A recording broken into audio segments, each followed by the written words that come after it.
Here's a couple weird air conditioners. No clue what they are, next to a couple Daikins.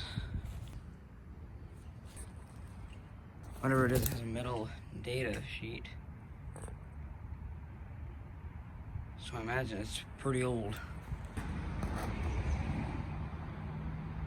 Those are air temps.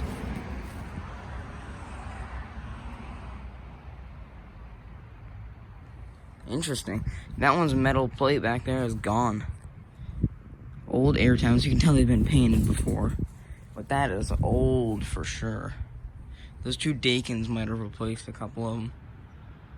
Those are definitely original piping. Definitely old. Okay, quick video.